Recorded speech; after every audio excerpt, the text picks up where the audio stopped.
Okay, hello all again. Welcome to the Hackathon X Prague educational program. So today we will have two lectures and one panel discussion, mainly about product development. Because today we all building new projects, new products, and each project trying to solve some problem. And we will talk about that, how to correctly define the idea, issue, and solve it. So. Welcome to our experts. Here the presentation. You can also share the stream that is going on to another right now for your friends, so they will be able to enjoy our educational streams as well. Yeah, welcome. Okay. Hi guys. Thank you for coming here. We had quite hot discussion here with colleagues what we should present you and how we can actually help you today to go through your challenges, basically like from idea to some kind of valid product and there's a development of it. And we decided that today two lections will be devoted exactly venture building mindset, because I see that like hackathons are always about techies, always about like breakthrough technologies and some kind of tries to build something on some certain technology. But problem is that many startups and many projects after hackathons are actually like dying. Nobody, just because like idea didn't get any traction and nobody is interested in what you did. I will ask a question like for the audience. Who knows this canvas? Who ever seen it in their life? 1, 2, 3, 5, 10 people. Okay, perfect. This canvas was developed by the guy who is called Ash Myra. He has two books, Running Lean and Scaling Lean. And who knows why incubator? Okay, one incubator is the biggest incubator in the world basically for startups. And this is guy, one of the main lecturers here. And what I'm gonna talk about is that is highly used in those kind of startups, incubators across the world. I was already like starting to talk about it. This is called Innovation Trinity. Three pillars on which each business idea is basically based. And what is happening very often on the hackathons that everybody is talking and concentrating on the feasibility. So basically you're asking a question, am I able to build some kind of smart contract? Am I built to some kind of reach? Am I able to build something? And what is happening then that actually you're starting to build. After it, you probably will go to try to get some feedback. You will incrementally improve it step by step. And at some point, you will just understand that idea really sucks. I'm not saying your idea is bad, but this is what is happening like statistically in many incubators in many hackathons. Because like on hackathon in another city, like from 10 projects that was here, like was participating there, only one or two continuing to work on the projects. The rest, even if they get some rewards, stopping to developing it. It's because they missing the traction. And problem is that actually companies but teams starting with MVPs. But starting with MVP is something like starting to build the key without actually knowing which door you are going like to open. And it's really like a path that will lead you probably to that end. And what is happening in this case, and this is the main case why many startups in the world are failing. Statistically, it is 55% are dying because they're not able to find their market. So you're building something, and then you're trying to find your customer segment. Okay, let's go to this target group. Do they have certain problems? Let's try to go to them, ask them. It works in the progress. It's the same circle, trying to push your solution in this certain way, but it doesn't work. And probably what is happening is that owners or builders of this project is trying to invade or fake problems around this solution to justify the time that they invested here. And this is happening, this is totally normal. This is called actually innovation bias. We're always trying to build something that we're capable to solve. And we're starting by asking our question like, okay, what can I build? Actually, and then we're trying like to find a way, what can I solve with it? But there is and this is what I was doing like last 9 years, because I'm a professional venture builder and innovational performance leader, I'm like always hired by either corporate companies or investment funds, and they put in me always like a challenge. We need to build some kind of business. It should have euros like in 2 years, but we have no idea what it should be. But we have some kind of technology, some kind of team, some kind of capacity, etc. Try to find what we should do. And at that moment, I'm going to understand what problems are worth solving close to this business that is relevant and which were solved. It means to switch a mindset, not building a key, but trying to find doors that you can open and that worth opening, because you can go really like for more target groups and asking what certain problems do they have, what you can solve, and indicate which problems are really worth to invest time to. Each idea is basically built on 3 pillars, as I told you. Feasible. Can we build this solution? And answer on many hackathons, at some point you are able to build it. But it is also should be, does there is anyone who needs your solution, who is going to use it? Do customer want this? And even if you have this feasibility and you have some people around who desire this solution from you, are you able to monetize it? Because third one is very, very important. Even if you will have people who want your solution, but nobody gonna pay for it, probably you will leave it in 2 months, half a year, because you will still need money, eat, and like just enjoy your life. So basically, you can't unlimitedly build this too. You need always trying to search for some kind of this intersection here. And this is actually an entrepreneurial method where you're starting with business model and I define what is the riskiest things in your business and projects that you're going to build. And in your early stages, it is always customers, early adopters, their problems. And what is actually good on comparing to many other hackathons, for example, if there would be mobility hackathon or energy hackathon or hackathon which is solving fintech's problems of the families, you will have much more problems with identifying who are your customer and what you're going to build for them. But here, because it is, you can build solutions for people around you. So you have here like perfect conditions where you are coming up with maybe some kind of idea, some kind of problems, and goal for you during those 3 days maybe will be to find 5 customers across people who are here. Because if you're building some kind of bridge, probably there are already like companies or projects or people who would say, I would like to use it because it makes sense in my project some way, and you will build something that is usable for me.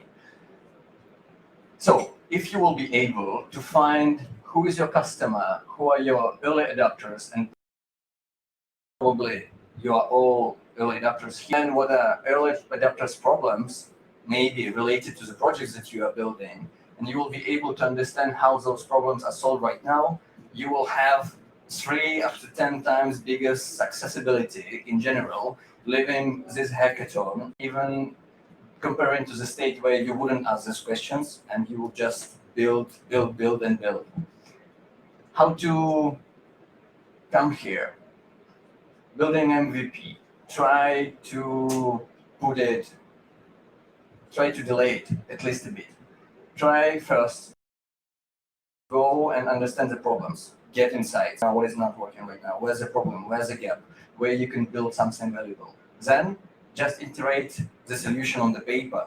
Talk with your potential customer. Say, do you have this problem? I have this kind of solution. Would it work for you? And if people say yes, then ask for the price or offer the price.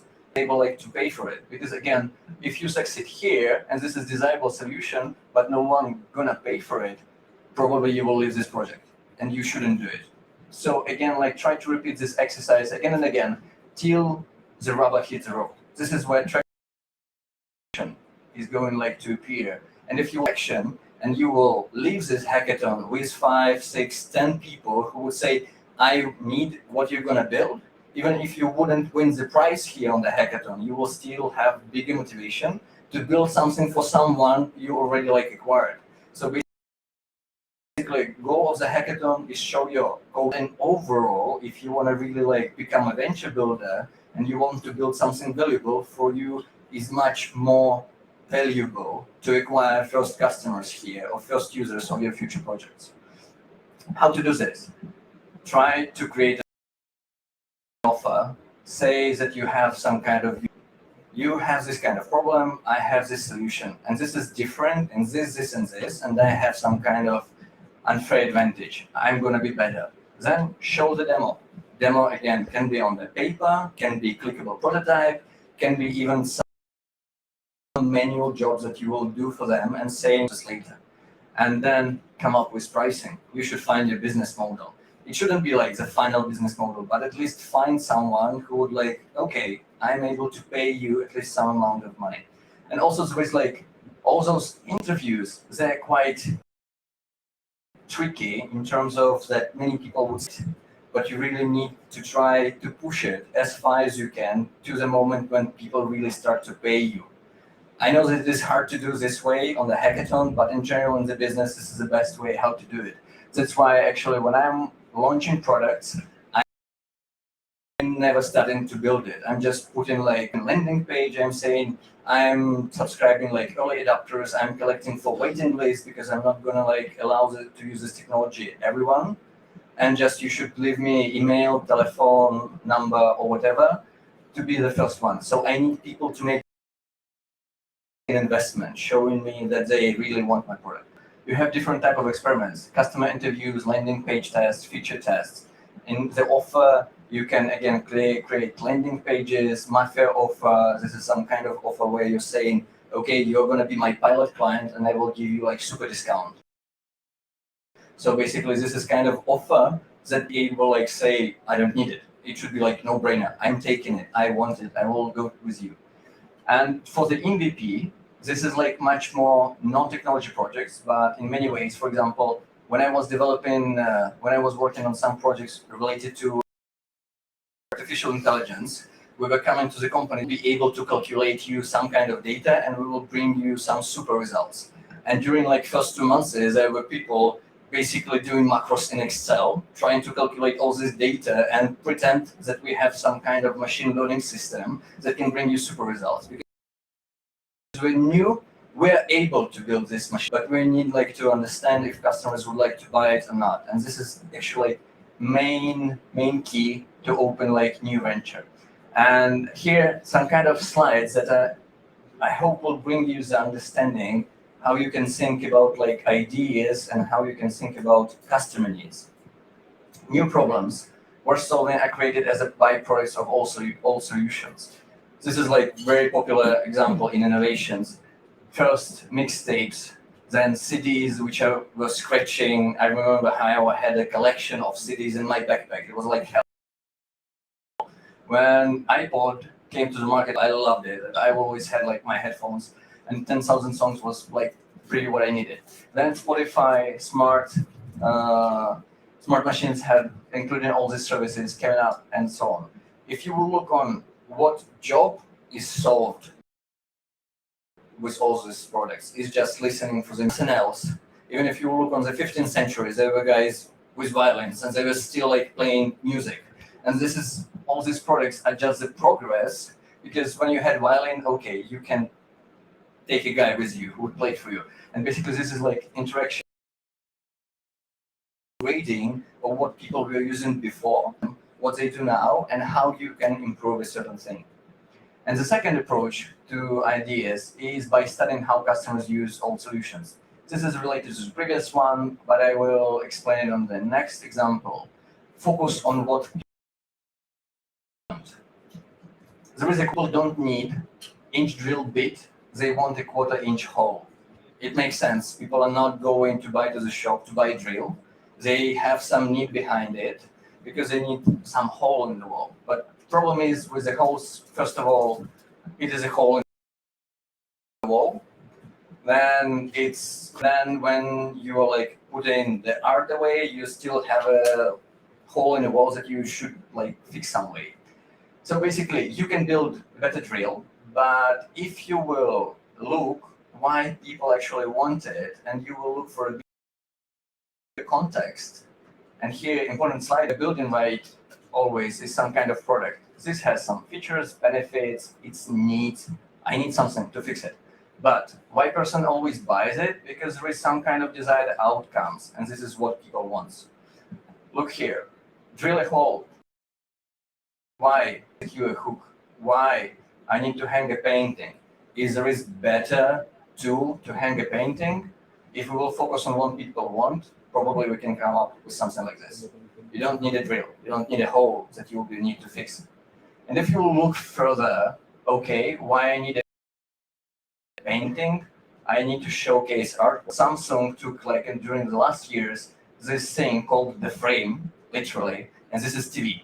This is luxury TVs that they're selling in crazy amounts for all luxury interiors. And this is exactly like the case. You can turn it as a TV, and all the rest of the time it's working like artwork. And basically for your wall on the subscription base, and they're generating crazy amount of revenues on this kind of business model. And again, it's just because they were able to understand why. So my final slide, venture builder mindset, techie mindset. I like to build something. It's technology. I want to build something. May I do it? You definitely can do this stuff. It's very interesting to progress like a developer. But if you need, or if you want to get to this bigger business mindset, you should think on another level.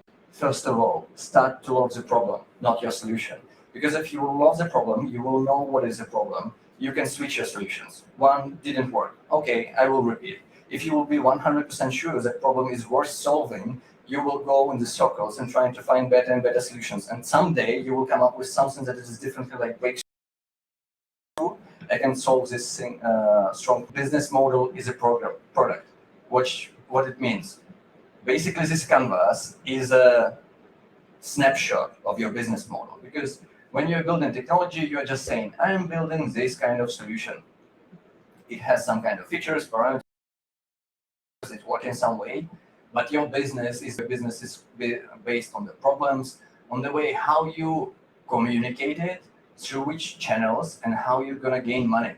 And this is all important, because if you put it away again, if you remember those three circles, it wouldn't be monetizable, for example, and then it's a problem. So you should kind of bigger context. Third one, tackle riskiest assumption first. As I was saying at the start of the presentation, on the early stages, your riskiest assumptions here. Who are your customer? Do they have enough big problems that are worth solving? And I know also that, for example, privacy is not something that people are aware of, but blockchain solving it, and why technology is always having this long cycle of adoption, just because it takes time to people to understand that there is a real problem. Because, for example, right now, privacy in Russia of money 2 months ago, 5 months ago wasn't so relevant, even despite the war. But now, if Russian government would decide to freeze people's money on their banking accounts, saying that they should buy war bonds, nobody would be capable of saying no, and money will be frozen. Basically, people will. And now, with all of those steps on the society, people are starting to become more and more aware why we need privacy, why we need ownership of our assets, and so on. First one, right action, right time. Again, you can start with building technology first, but if you wouldn't define your segments, it means you did probably not the right thing at the right time. Fifth one, traction is the goal. Again, try to accumulate first customers. Leave this hackathon with people who want your solution. You will be able to finish it later, and maybe you will during first months. Make evidence-based decisions. It helps a lot because my experience in corporate companies, I probably killed tens of projects in different companies just because they were created on the board of members in the companies, the smartest ones who have salaries $500,000 per month and so on, saying, oh, this is a hot thing which is going in the US and we're gonna build it. And then investing 25 million during a year, and then understanding that no one needed on the market. But smart guys thought that it is a good way to do it, just because it's smart is in the room. And this is exactly the approach which is failing very often on the startup scene and the corporate scene also. validate qualitatively, verify quantitatively. What you can do, you have some kind of hypothesis, so go and ask people around.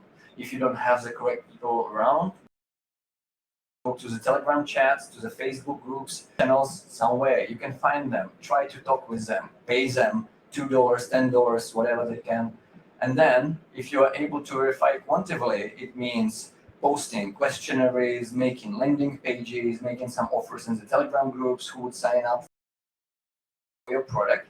This is quantitatively verified, and this is on which you can really, like, with calm head, continue to build, knowing that there would be some traction. As soon as you will launch it, someone will use it, because it is really like very bad emotions when you build something half a year, then you're putting it on the market, and like, calm mass, nobody wants it. Why?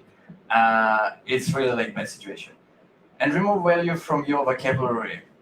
This one is very important because many people are trying to polish their solution like again and again, because it's not ideal. It still needs something like to upgrade additional feature and so on.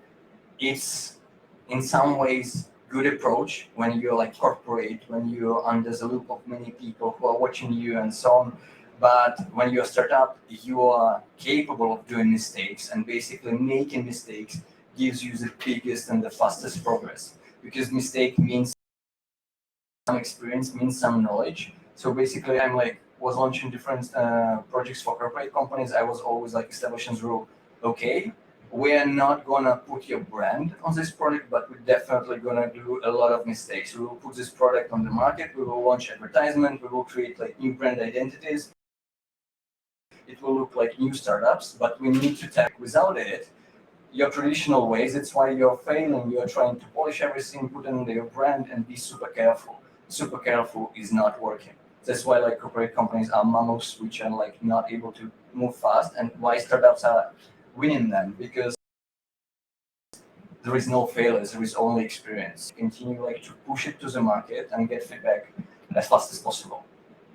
And my colleague here, they have next presentation that we will continue on, and this is much more about like mindset from real experience of entrepreneur, and alternative vision, how you come up with idea projects, but a bit another point of view. And after this lecture, we will have a panel discussion about Ton, Telegram, and how we see here the potential of this platform, and why we really think that it is like one of the greatest things actually now happening in the technology world. Interesting too.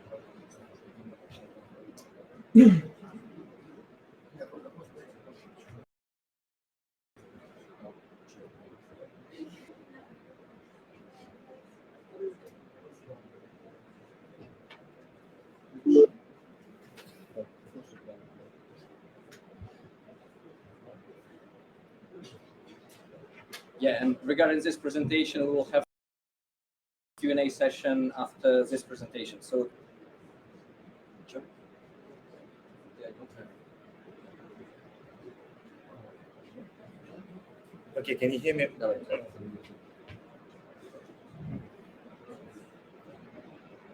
Can you hear? You can hear me. Okay. Hi, everybody. I'm going to talk more about the product from the practical perspective of starting a company. I just want to do one more introduction. Is that the series of lectures that we do for you, including the panel, is structured so that you can think about how your ideas and what you're going to be building. So this concept is structured by default on purpose, the way that it gives you a bit of it gives you information from various sites about what is the best way, how to build, and what to build. Okay.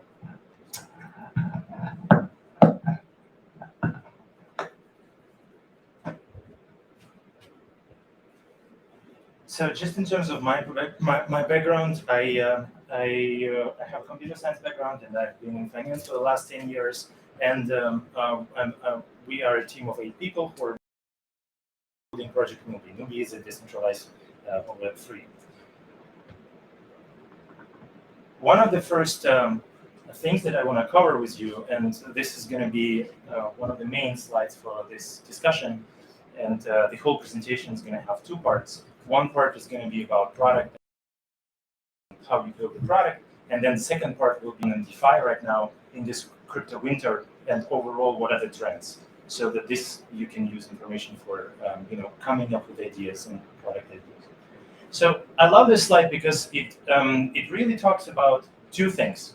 The first thing is about how innovation is done, and I know, and what I've experienced, I try to very simplify this, but innovation is usually done, in essence, when you cut costs for your clients, or when you create something that is so much better that your clients are starting using your product because they love your product so much. And of just conventional cars, when Henry Ford started mass production, and the electric cars at the same period of time. And so when I give this example, I make a parallel between blockchain as a technology and the production of cars and the others as a technology at that time. So Henry Ford was able to automate production of cars because he used technological innovation and assembly line. At that time, this was a technological innovation. And so he then figured out to use a technological innovation to make something that is useful for people, but make it cheaper and faster, obviously, and in a structured way, so it becomes cheaper. So these cars on the left-hand side, they were, you can't see the prices, but they were like $300 per car, which was cheap at that time because the electric car was $1,500 per car. And so this car was cheap. It was produced in mass production. It did not have any major conveniences, but it really got mass adoption because it was solving customers' problem at that time, and it was cheap. It was cheaper than what people had before. But then you ask yourself, what is about? This is a better product, right? So there was a place for better product as well, because the electric car was not smelling, it was not noisy, it was much more convenient inside, it was comfy, and so this was a much better experience for people who wanted to solve exactly the same problem of coming from point A to point B. It had a better product for them. So that was the electric car. So that's why when we think about blockchain, I encourage you to think about blockchain as a technology that is able to solve somebody's problems, and think about it from the perspective of, can I reduce somebody's cost with this technology or form of experience that is so much better that people are going to be loving it and going to be using it and paying you money for it. Now I want just to touch upon a very simple steps of when you are here and you are thinking about building teams and choosing the ideas that you're going to be working on. How do you start a How do you start a team? How do you choose your idea, and how do you build your team around the idea? So very often what we see, people just come up with any idea. They would say, oh, I like this, and so they start. Anton talked a lot about customers and really not basing your product on the basis of just your ideas, but really talking to customers, really figuring out the feedback from customers, and really looking at pain points of customers. Now, there's a one stage before is, okay, so I'm here, I'm sitting with people talking here on the stage. How can I come up with some idea that I like? And so what I encourage you to do is to think about it this way. You are either an expert in this area, try to build whatever you do around your expertise. You have to understand what you do. If you don't have enough expertise, try to find somebody who has some expertise that will contribute to your expertise, and that person or those people will be your co-founders, probably people that are going to stand by you. Find something that you saw as a problem. It's either a problem for you yourself, some form of life experience, you have a problem, or somebody that you know. Maybe you're at work, and somewhere at work, you found that your clients or a group of clients has an issue, and nobody solved that issue, or that issue is solved but not very nicely. Maybe people spend too much money, or, it's just not a great solution. The alternative way to this is if you start exploring. So you just go and talk to people and start finding ideas and stuff. This way, the customer exploration way, it's a long way. Usually, if you do customer interviews, they will take you maybe 1 week, 2 week for each round of your ideas. It will be a long way until you find something that is really a solving customer point and pain, but at the same time also something that you like doing. Because even if you found something that is a pain, you need to be so much involved with that problem, so much engaged with that problem, that you can sustain a long period of time of solving this problem. No matter how bad things are going to get, you need to be so much excited about it, or so much involved in this, and so much believe in this, that you're going to be able to sustain a period of time of solving this issue. I'll walk here pretty quickly in this slide, but I just want to reiterate the point that Anton made, is that just even in this we are in crypto winter, right? And I talk a lot to investors right now as well, and people, what's happened? What do you do? So investors were giving a lot of money in the previous 2 years to anything that is related to crypto. It's very easy to fund pretty much anything. Very often you were able to fund on the basis of Bitcoin. That changed. People are looking for business models. People are looking for clients. People will expect that at some point of time, in 2, 3, 5 years' time, you'll be able to get to some form of a cash flow and positive EBITDA. Think about this when you are building your startups. This is just quickly, you've seen it all, into customers along the way. The first picture on the left is what customer wants, then you have iterations of what you built, and the last picture on the right and the bottom is what you get out, not what customer wanted. So don't forget to talk to customers along the way, all the time, get their feedback. This is just a practical tool to when we work in ideas. It's we will literally use Trello or Notion or Jira to put all our ideas into dashboard, and we try not to add anything random in there. Once the ideas is there, we walk them through. We cut off what is not relevant. We don't add stuff. We don't deviate from the set of ideas and priorities that we set. We keep focus all the time on what we chose and we think is the best idea. Be very mindful about how you use your resources as a team, because you have limited resources. Focus them. And now I'll go into the section and talk a little bit about the market where we are right now.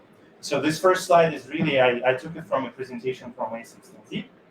And it really talks about where are we right now in terms of what are startups doing and where in DeFi and in blockchain.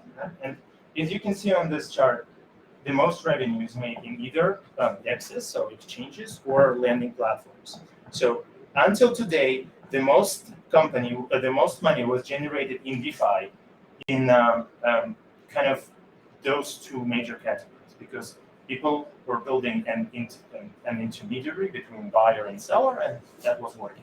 Going forward, I see from what I see going on in the market that a lot of people are starting building more complicated business models, deeper products. The quick slide about the cycle of innovation, and so you have to understand that blockchain as a technology goes through a cycle of innovation, how every industry goes through. And so we had this period of time when everybody was attracted to it, and there was a lot of money, and people were excited, a lot of interest to it, and the very basic ideas. People came up with pretty simple stuff. We are going into a period when people are creating much more sophisticated, more thoughtful products. Be mindful of that. I'll just touch upon a few trends in terms of what's going on. This might help you to think about what is close to you, what you like, what feels like you want to deep into those areas.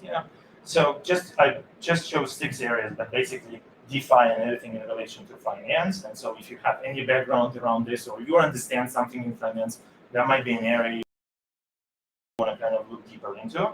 The thing that happens with DAOs and the way how we structure organizations. And so if you have anything to do with, organizations, operations, things like that, if you want to deal with new ways of structuring companies, you might want to look deeper into DAOs. And tokenization is a major trend as well. And so if you are from stuff like ownership of assets and dealing with assets, you might want to look deeper into this area. Then the obvious stuff like metaverses, gaming, and the NFTs. And so if you are somehow related to those industries, you might just a few ideas. Just one more thing on this is that we're going to have a panel now after this where we're going to talk more about how you can use Telegram and the whole Ton ecosystem to really, tailor the areas where you might want to focus your startup. Chart in the very end, just to give you a bit of a perspective that A16Z put on by comparing Web 2 and Web 3. You can see from this chart is that they're making this analogy that internet was, they put together, they put Ethereum addresses against the usage of Web 2 users. And you can see, if it goes the same way as Web 2 did, we are just in the beginning. So that's going to go up and up and up. We can debate about this, but this is data. I want to just bring back you to the main focus of these 2 presentations, actually, right? Is that focus on value you create for your clients. Don't build for the sake of building. And this is just the final slide. This is the box, the product features, and then here on the right-hand side, you can see what user really needs. So build something that user really needs and uses every day. That's all. So I think we're going to go into the panel now and make a bit of a discussion on, do we have all the panelists here? Yeah? Hold on a second. I'm going to grab the panelists.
Okay, we've got everybody.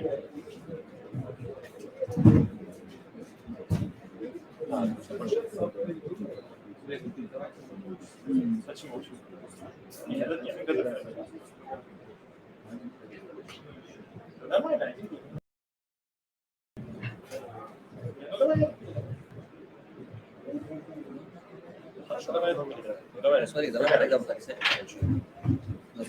Да.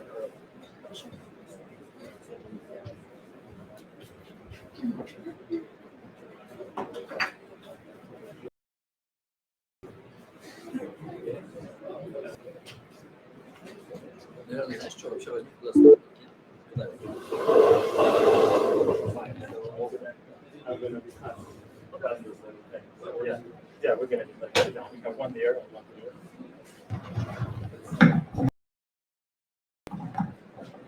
That's okay, guys. Thank you again, for your attention for those two presentations. Right now we have a Q&A session, probably about the presentations that you've seen. If you have any questions about product building, how to approach MVPs, customer value, customer interviews, and so on, or you have questions particular to your projects, you might ask, right? And so we have people from Tom here. I think we should do a quick round of introductions so we understand who is here. And we encourage you. Can you hear me well? Okay. So we got kind of, Telegram and Tone, what is available in the ecosystem, and what can be helpful, specifically helpful in this ecosystem for your startup ideas. Does it make sense? Okay. So round of introduction. Hello, everyone. My name is Oleg. I'm co-founder of Tonekeeper, and this is Oleg as well. So good luck, so you can remember.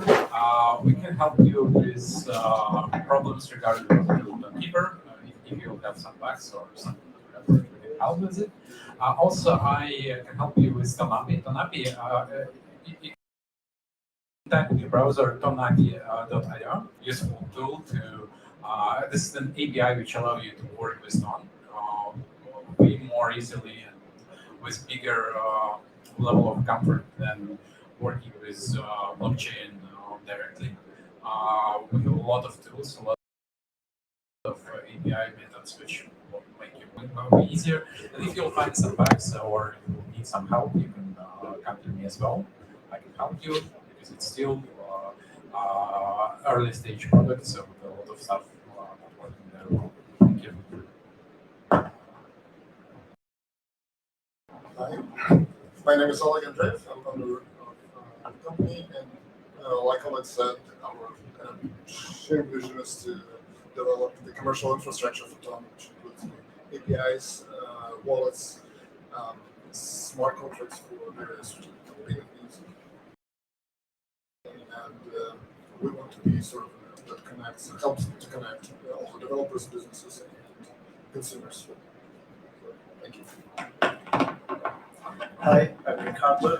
I come mostly from the EDU space, where I've been working as a smart contract developer for the past 4 years. First with Optimum Finance, decentralized derivative protocol, and then with the LivePeer, decentralized retail infrastructure, and now, basically since September, kind of working on my own projects and freelancing around. So now I'm exploring Tom and Solana mostly.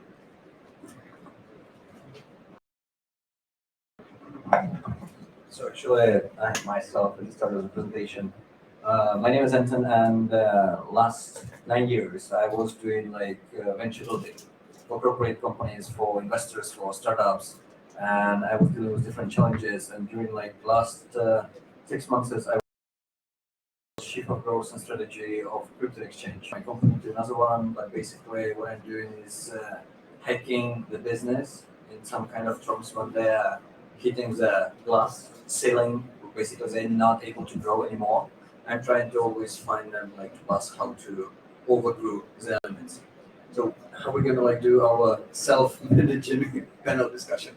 Let's start from the first question. I can kick off with the first question, and then you can guys pick up. Please, everybody participate. This is really structured for you to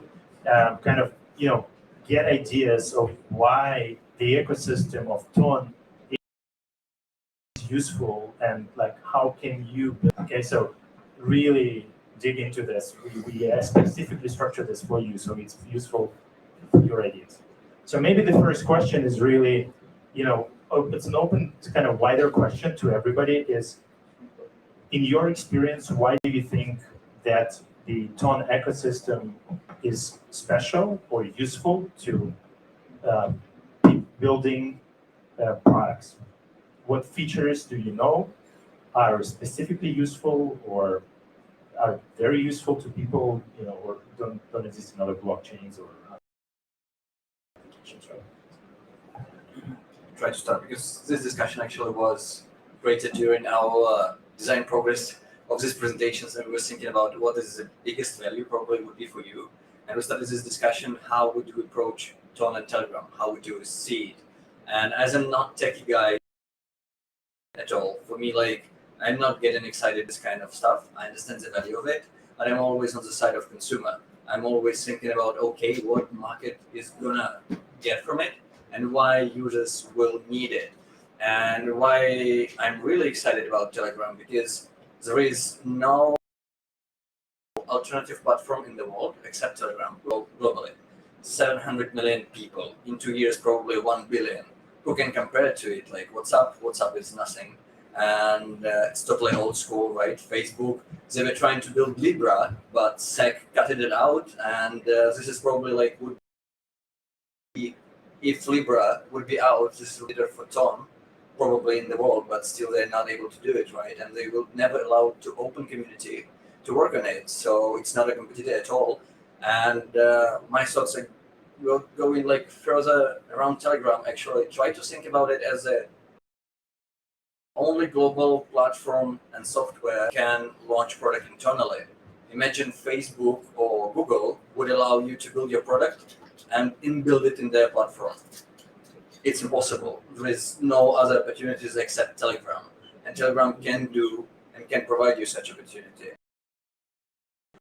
Working at crypto exchange, the idea exactly was, okay, I'm building investment platform in crypto for retail market. I want 30% of people now.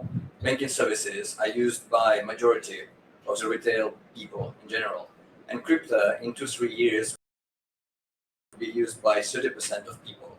And I wanted all those people would go and try to invest, even if they not understand the cryptocurrency in general, but they see as an investment opportunity. And I was like, okay, so basically in Telegram, I can build something like this. I can build like web application right on that side of the Telegram, saying, send me here with $1,000, $100, whatever, and I will purchase on your name some kind of card or bundle of crypto, and you will do this DCA, dollar cost averaging investment strategies that will bring you money definitely in 5 or 10 years. And there is no another channel where you can do such thing. Google canceling your advertisement, and also Telegram is super unique in the way how businesses are communicate with their consumers. Because even for Revolut, it's a dream to become a first screen for the user. You know, like many investment funds, I want to build something that user will go to sleep with and wake up. And only like Instagram, Telegram are kind of apps like this. FinTech never would be in this position. But if you will inbuild FinTech into Telegram, you have high chance and high probability of being like the first screen.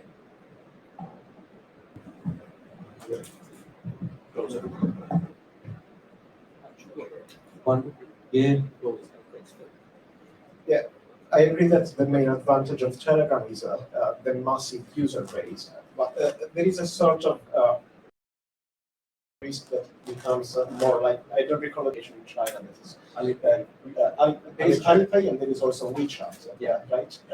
So this sort of wallet garden that it's an all-in-one application that allows the user to settle their daily transactions on the applications, but doesn't allow for interoperability with the third parties. And I think one of the things that Telegram can do differently is to actually leverage the interoperability that comes with the most of blockchain applications. So, for instance, with the settlement layer, for the daily transactions, for the daily payments, actually using different types of currency. And it's actually one of the interesting use cases that have not yet been explored by the blockchain space. I mean, if we think about Bitcoin started as a currency that was meant to be used for daily payments. Then it became more of a store of the current narrative. So actually, payments and microtransactions are one of those use cases that were one of the early promises of blockchain, and that have not yet been fulfilled. And I believe that Telegram is in a good spot to actually massive user base and to allow people to use cryptocurrencies as actual currencies in their daily life. And for that, I guess it will be with scalability and interoperability with other roll-ups, for instance, on Ethereum or Solana. The daily settlement layer for other blockchains for the daily payments of their users. It's an interesting use case. Yep. So for me, Ton is interesting because to the credit of technology and their position in their user support that grew over time is well deserved, and they definitely would be useful to bootstrap the proper economy for the proper network effect that you need in any successful blockchain. But then this should be really sustainable, and to their credit, they didn't just build any semi-decentralized system just to roll on it. They actually built a fantastic technology that is meant to kind of outgrow Telegram's centralized offer. It's careful design trade-offs to make massively scalable in many different dimensions for the number of users, the number of transactions, and for the vast range of applications. They designed a system that will outgrow themselves, and they made it very well. And then so far, foreseeable future is to bring their user base to help bootstrap the economy. And the reason I'm working on Ton is because I see this not as a one-off event, but as a sustainable network that would exist regardless of Telegram's involvement. So this is what excites me the most. And out of many other blockchains, I spent maybe 8 years in blockchain research and development, from scalability to confidentiality, cryptography, and smart contracts. Really resonates with the correct base for me compared to many other blockchains out there. I'm totally. This one is better. I'm totally agree with all the statements made before, and I only want to add that I congratulate everyone who gathered here, because right now the Ton ecosystem is still relatively small, and it's still early days of Ton. So a lot of effort can get the impact deserved here. I mean, like lots of projects can really become big. Opportunities are still undiscovered, just because the ecosystem is still so small, and there's still a lot of niches which can be occupied. Some of them can be conquered right here in this. So good luck for everyone. I just want to pick up on 2 points. One is that Telegram is something that it's kind of an extension of what Anton mentioned. Is that Telegram is used, people have habits of using Telegram. You have habit of opening the app. You have habit of, if there is a message, like unread message, you most likely gonna open it and read it because you have a habit of using Telegram. This is an incredibly powerful tool for any application. If you wanted to communicate with your users, whether you build a fintech application or NFT-based application, no matter whatever you build, your users, Telegram gives you this opportunity to actually touch them because they will actually read it. If you made your own application, whether it's a web-based application and pushed it onto the screen of people, or if you even did iOS or Android application, it will be very hard for you to actually get attention. It might push them a notification, but it will be a new app for them, and they don't have the habit of using your app. They have 15,000 other apps on their telephone. They will just not open your app. But with Telegram, you have a high chance of getting to them, getting their attention, getting them to read whatever in your app. That's very powerful. That's what I want to share with you as a builder. And the second thing is that Telegram makes it very easy for you to interact with for your users to use blockchain, right? Because you have this ability of linking your blockchain account, your wallet, to just simple Telegram username and password. That is a big thing because whatever we are building, we are dealing with a very tiny base of people that are already used to crypto, and the onboarding into crypto is a big thing. A lot of people, whole companies around getting chain, teaching them how to use wallets, how to there are multiple teams really trying hard to figure out how can you simplify usage of your wallet for people. How can you attract other groups of people, more older people, say, into the blockchain, and you let them use your product? But with Telegram, you have this really easy because you only need a Telegram account, and they don't need the recovery phrase. Very easy. That is very powerful. That is very powerful at your stage idea and company because you can test it very easily with a big number of people. That's it. From the developer side, it's also way easier and will take less time to build a Telegram bot, for example. I mean, building bots is way easier and faster than building, for example, HTML apps. But right now, if you want some flexibility, Telegram offers you this HTML widgets APIs to embed some web application inside your bot, so users can get this rich experience inside the bot. So if they really starting to use your app, they can get richer experience, but you still have this advantage of easily onboarding new people on your product just by sending messages with convenient tool for everyone interface.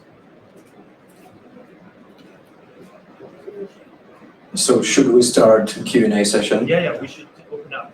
Okay, so guys, if you have any comments, questions, you're welcome. Got a very question. So, hi everyone, I've got a very question to all of you, I think. So from one side, we're talking about the massive user base of Telegram. From the other side, we're talking about very early days of Tone ecosystem. So what's your thinking about where are we now? Do we need more users? Or do we need more developers?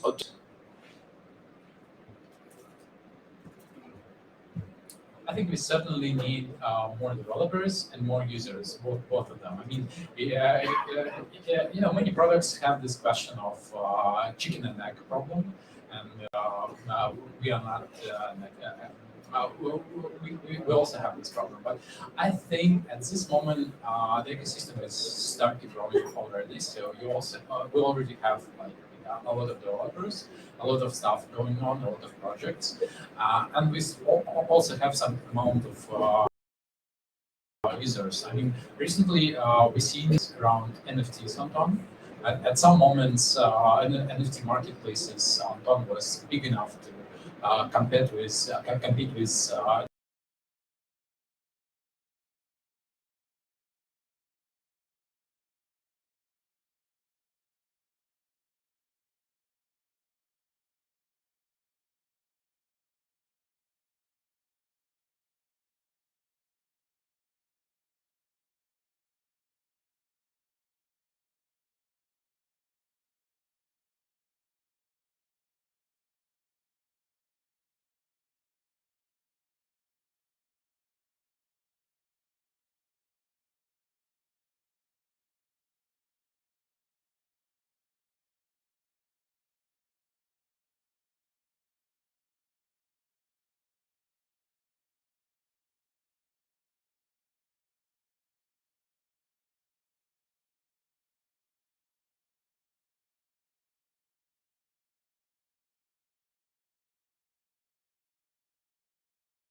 what can be used inside of the Telegram, what fits to the user flow, to the use cases, and so on. And if there would be like strong use cases, there definitely would be money, and there definitely would be much more developers. So basically, right now, is everyone like taking Ton is some kind of a still unknown blockchain. Telegram is still not very popular messenger among the world. Many people like still using like WhatsApp, and like that's what I miss still right now.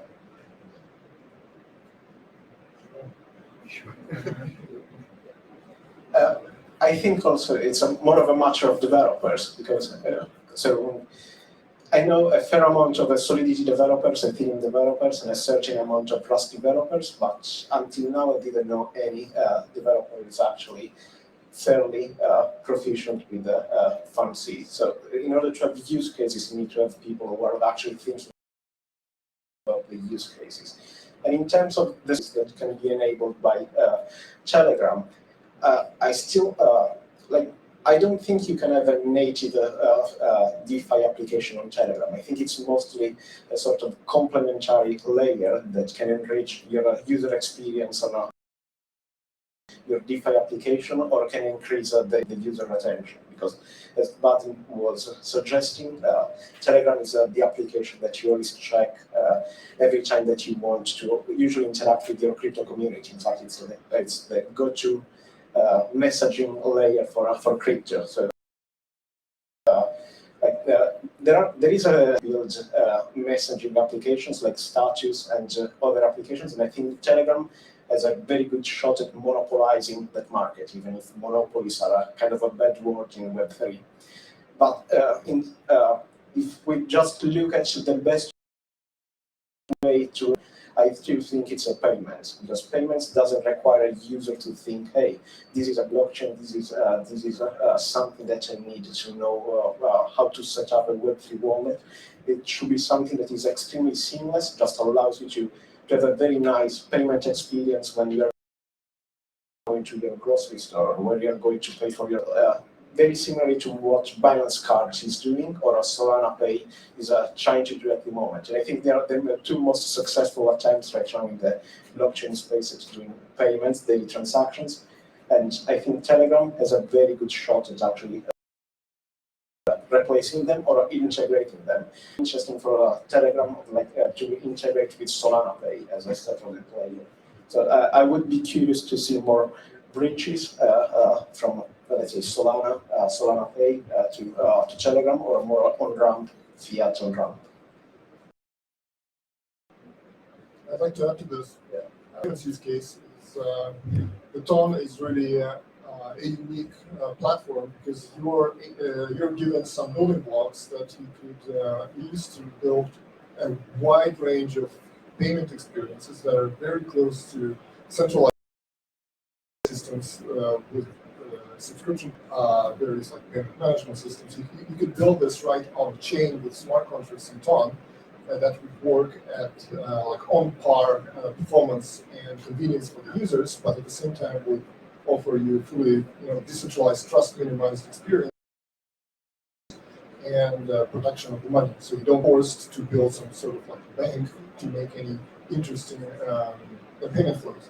You can code them up right into Ton. And we've been at Tonkeeper the first in the world, I think, to build the subscription payments that are as convenient as Apple Pay, but fully custodial and decentralized, where your subscription contracts are directly linked from the wallet of the customer to the wallet of the merchant. And Ton architecture doesn't just give you hard-coded payment options to say, okay, we're focusing on this to pay, and you can just use them in your apps. Instead, it gives you much lower level building blocks out of which you can build whatever you want. And the scalability allows us to make the user experience fantastic and very close to the best centralized systems out there. And this is the kind of the downside of that, speaking about developers, is that the trade-off that Ton makes, like you cannot have everything for free, right? You're giving this massive scalability and flexibility to users and developers, but at the cost of making model like unusual and difficult for developers to understand at first. So for instance, Ethereum model just tells you, okay, it's easy to write the program like you normally do. And in Tone, the model is a little bit more intricate. It's more synchronous, more active ways to for developers, it's new, it's complicated. And that's the cost that we have to pay to have this flexibility and scaling. And part of our job with Tonekeeper and Tone API and other tools is to fill the gap of actions to make Tone more accessible to developers. So it's not about final products yet. So it's not like the consumer-facing application. It's more about like low-level infrastructure for developers that offers them new abstractions to work with. This fantastic example of that where you have this complicated graph of transactions that you can present in a much more easier to understand way for app developers to build up.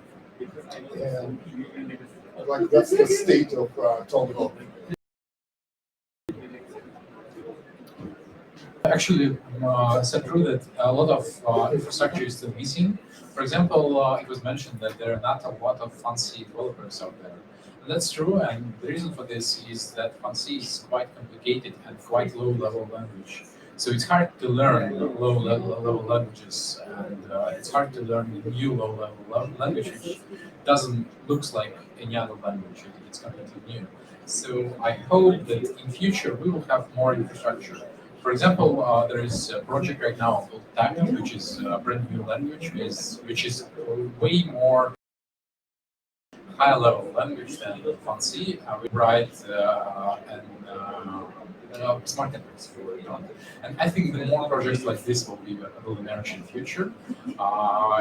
Actually, in the frame of this hackathon, you can build infrastructure tools, not the final product.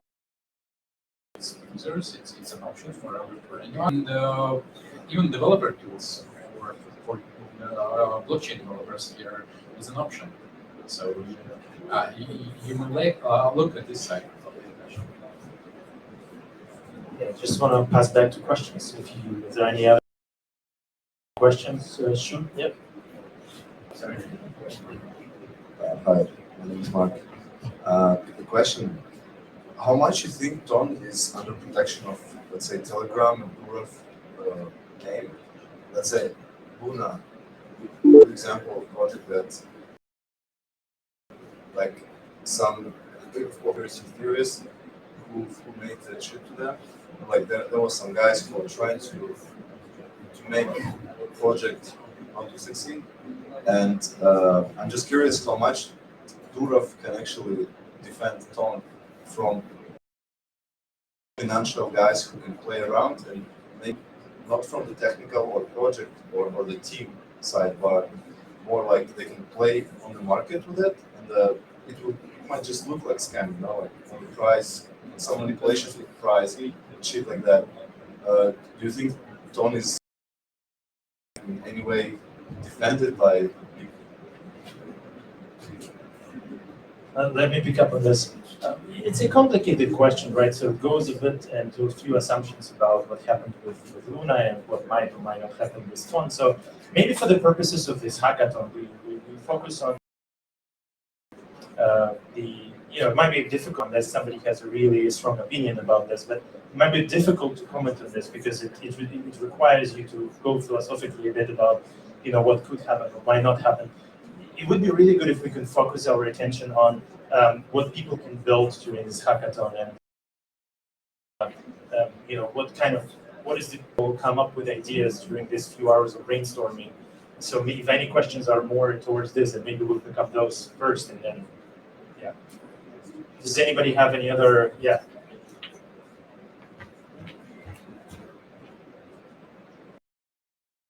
Thank you. I'll have, I guess, two questions, a bit more business related to the presentations you had. The second one will be pure Tonekeeper related.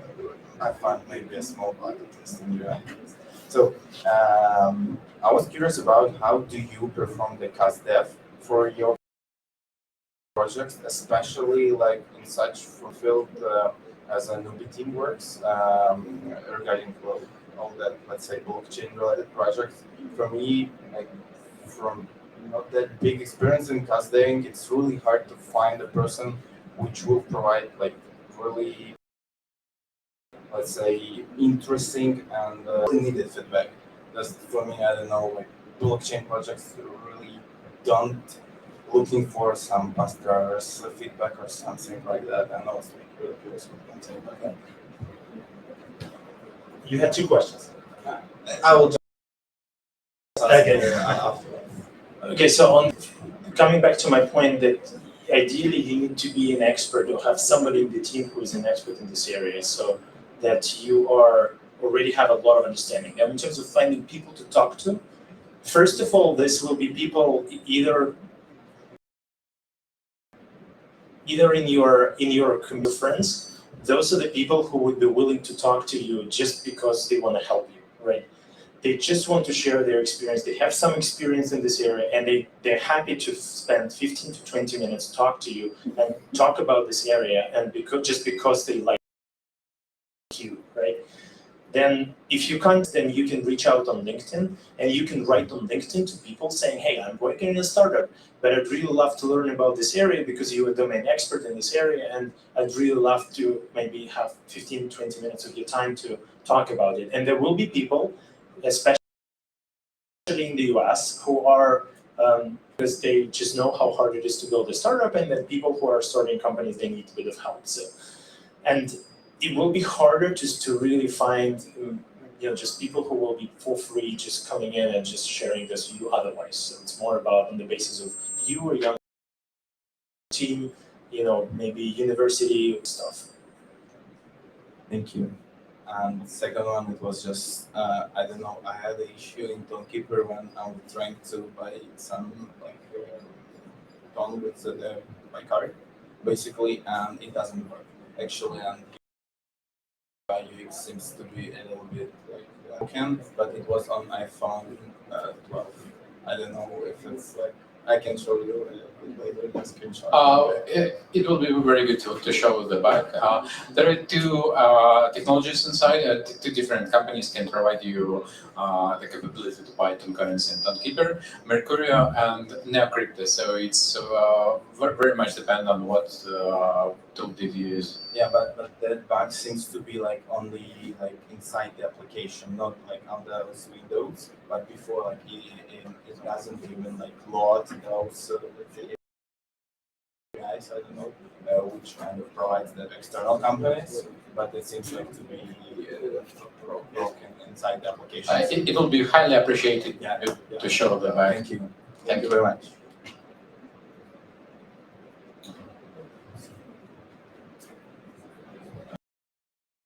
Hello everyone, and I have never had any deals with blockchain, anything like that, anything that connects to this, and I would like to know what is Ton, how is that going to earn some money, why do I need to share my time to that and share me what's that, and explain me everything about that.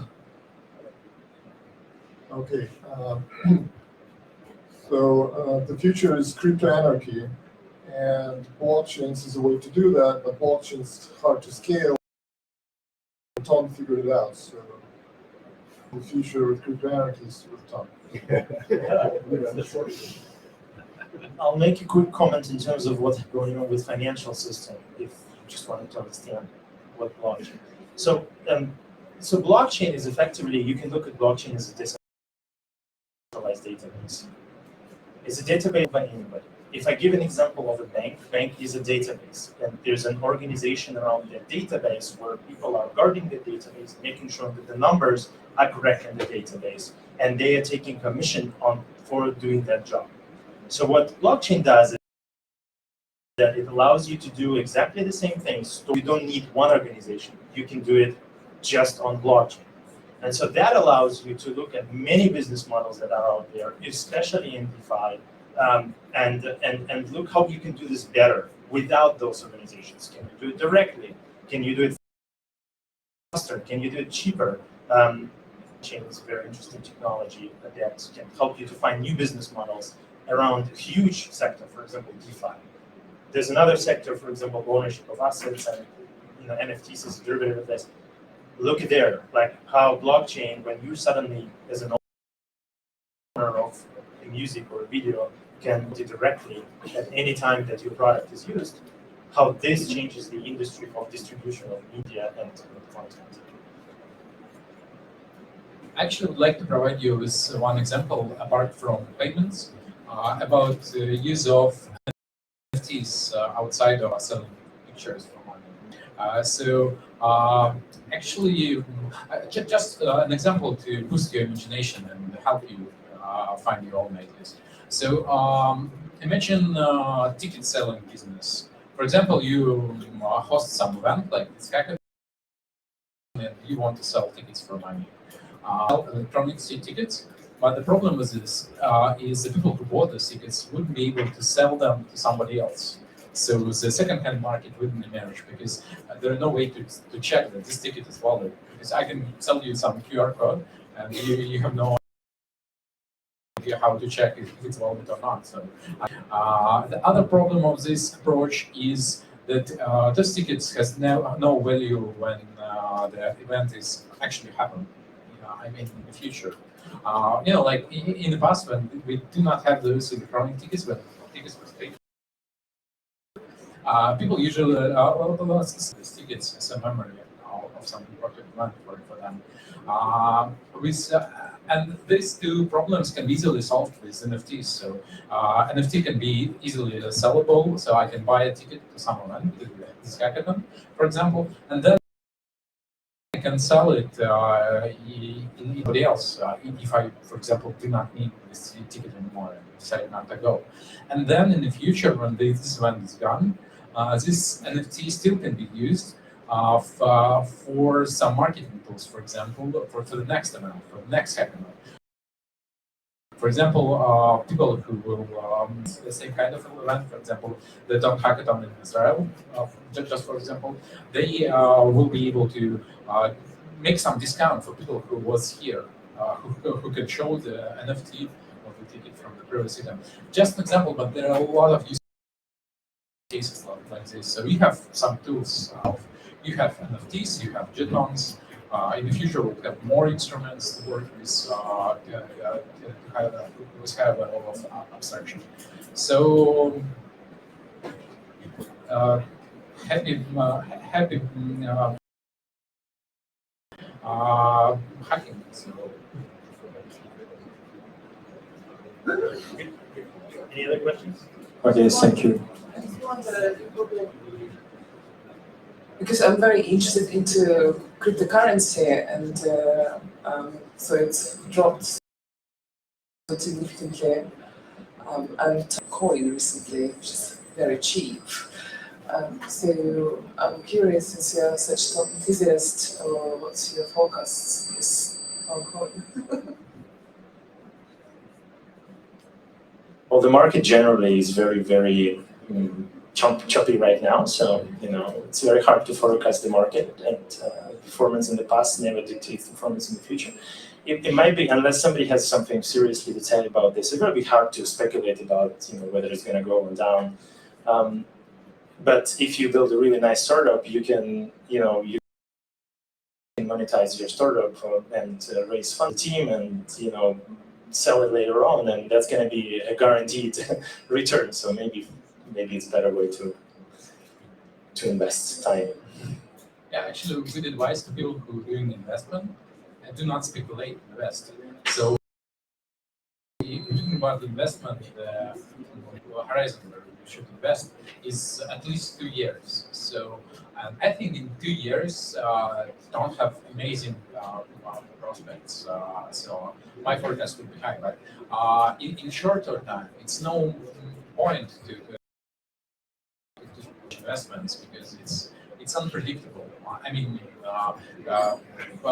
right now it's crypto winter will last 2 years before the next Bitcoin halving, and I think before this time there wouldn't be like a lot of access and not many goal we can reach. But nevertheless, now is time to build, and right now it's time to long investments for 2 or more years. What question was about investments? Well, you were pretty confident in your predictions. So, I personally don't even think about this aspect because the speculative return on investment in a coin is highly dependent not on the features, but also many external factors. And you may envision some future, maybe 10 years, where a lot of beautiful things are built in Ton, and the price of a coin in the interim between today and this future could be whatever, depending on many other circumstances, unrelated to how well we do our products or how great is the technology. So this, for the purpose of this hackathon, where we are shaping the future and building a product, our goal is to bring, make users happy, make useful products for people, and user base for the products, so to increase the network effect. More or less, it probably could correlate with the price of the coin, or maybe not. There could be ups and downs. And what we are focusing on are things to build, and not predictions. Is it a good time to buy or sell? Because today we have some use in EDU, tomorrow in others, and this is beyond our control.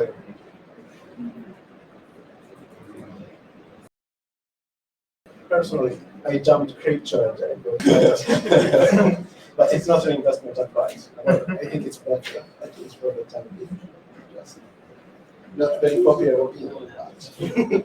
Okay, I'm personally saying like we are going to not only crypto, but in general recession in the whole 1 year or 2, and I'm super bullish on Telegram definitely, and on Ton. I believe in Tom because of Telegram, because of so many users. And I think it's time to accumulate position in general. I think you would purchase it with your own cash, or you will build today a project that will bring you tons. Accumulate tons now, so it will have bigger value later. Guaranteed. Guaranteed, exactly. It's an investment advice. It's not an investment advice. It's a building advice. It's actually funny because before this blockchain startups in Seattle, and when you're building, for example, an entertainment app, and when you start to get your first revenue, small amount, like $1, $2, you're getting upset because this sums is so small. But in Don, when you got this half ton, 1 ton, 2 tons, you're quite happy. You know the real value later, right? Yeah, it can grow, and this this opportunity is get you bullish, because that the dollars wouldn't grow much. Yeah, exactly. It's actually stories how big exchanges were built. Global guys who building these companies, they were at some time mining bitcoins and so on. Because, for example, a story of exchange where I used to work, exactly what's happening is these guys that just started mining Bitcoin in 2010. Then they understand that local exchange European is needed, and they say some Bitcoin or something like this. They sold it on the bull market. After this, they built an exchange reel, and then now their business is worth hundreds of millions. And there are more stories like this, just because, again, when you are getting tons right now, it looks like small amount of money, but in the future, it can be much more money. Maybe last round. I have a couple of more questions, but maybe just to begin with. So you guys just mentioned crypto winter, then you mentioned recession. So how do you think it's going to be? How do you think the real economy and the crypto economy is going to go forward? And what I'm trying to say, for example, now many people are saying we're about getting to the biggest recession, we've got rising interest rates, GDP is dropping, etc. How do you think the crypto economy will react to it? Is it going to follow, or do you think would be a healthy alternative to it to react opposite because people will just flee to safer assets, we can say so. I know that now we have a Q&A session like for Prague, but I will close this question just fast because recession crypto is a moment in the world. And first thing that you're doing during the session, you are selling your risk positions. So there is no, like, I do not believe personally that crypto some way like would have opposite correlation to stock market. No way.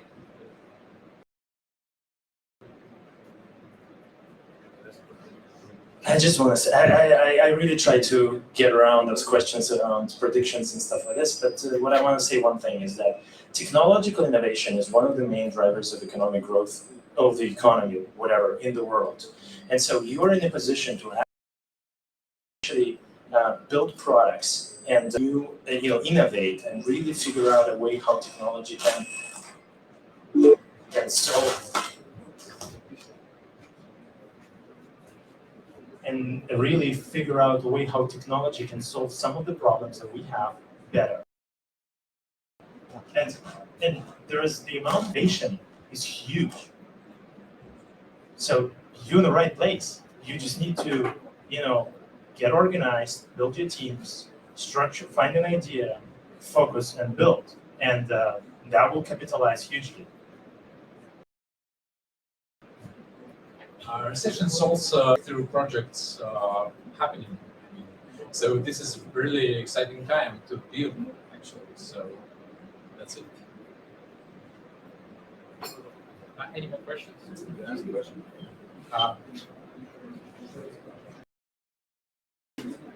More related to hackathon. So, I want to make a project on this hackathon, but I need help with maybe brainstorming of the idea, and also a technical help. Like, whom should I ask? Like, let's say, is there anybody who can help me brainstorm on the product part, and anybody who can help me to understand more parts of the programming that I need to understand? How should it work here tomorrow and Sunday?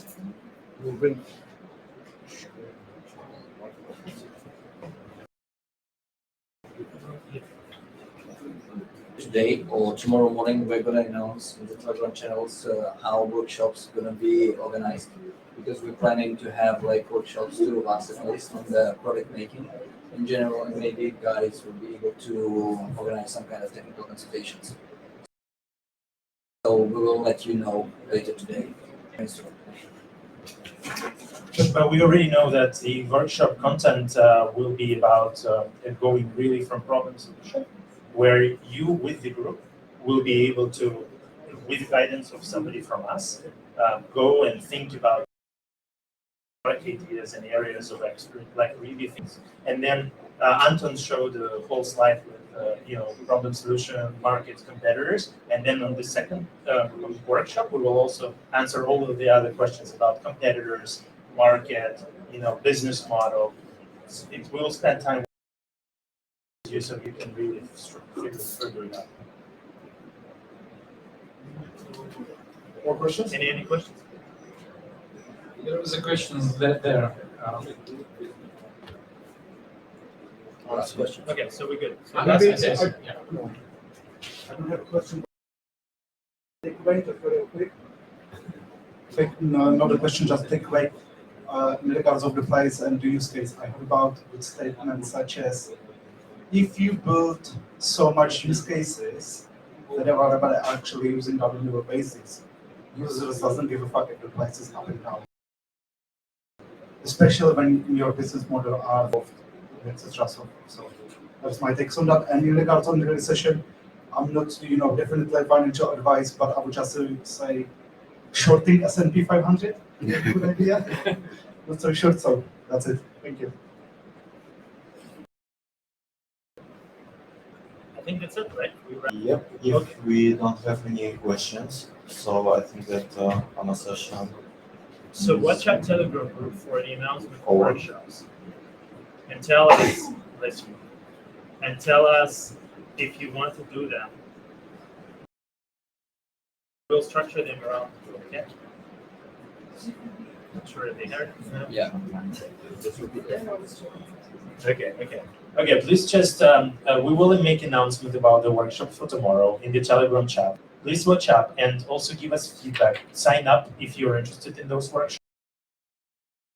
And if you have any other ideas or questions, please feed there. We will structure everything around what you need so you can build.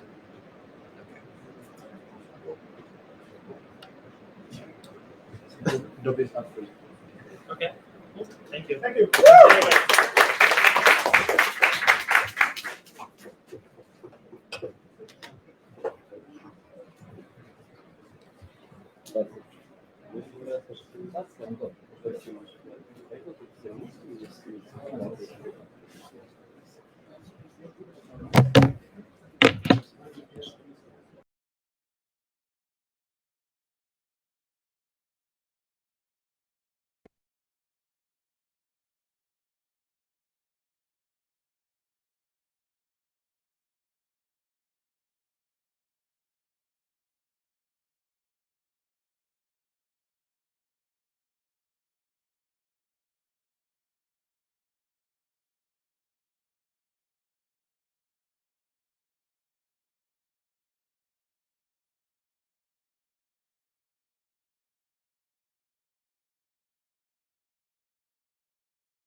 But today at 10, and the recording will be available as well.